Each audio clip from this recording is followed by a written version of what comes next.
Ақтөре қосылайық жобасының жаңа қатысушысы. Көрерменнің жүрегін бірден жаулап алатын, әрдайым күлімдеп жүретін ақжарқын жан. Өзі айтқандай, бүгінде ол таңдайтын жаста емес. Ең бастысы, жанын түсінетін, сыйлайтын, бірге өмірдің қызығы мен қиындығын бөлісе алатын адамды кездестірсе болғаны. Жас айырмашылығына да мән бермейді. Себебі, адамды жасына қарап емес, жүрегіне қарап бағалау керек деп есептейді. Талабым көп емес, маған шын жақсы көретін, адал, түсінігі бар адам жолықса болды, дейді Ақтөре. Оның сөзінен өмірден көп нәрсе көрген, енді тек шынайы бақытты қалайтын адамның ойы байқалады. Ақтөренің тағы бір ерекшелігі, оның ешқашан қабағын түймейтіні.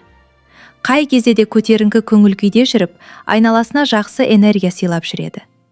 Әзілі жарасқан, ашық мінезді, көпшілікпен тез тіл табысатын жан.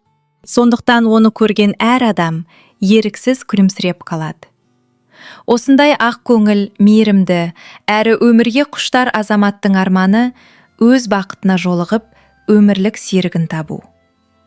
Мүмкін дәл осы жоба оған сол бақыттың есігін ашар.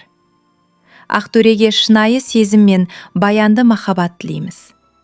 Ал сіздер қалай ойлайсыздар? Осындай позитивті, жүрегі кен жігіт өз теңін таба ала ма? Пікірлеріңізді міндетті түрде жазыңыздар. Енді бізде кеп қалдық, енді барлығы кеп опты ғой, шын. Былай айтқан кезде диплом алмағандар кеп опты. Әр сезоннан бет-бет келген сияқты, соны мен де көрдік, ауылда жатқам жазда негізі. Мен де бағым сынап көрейін, может. Жаңып кетуім мүмкін ғой.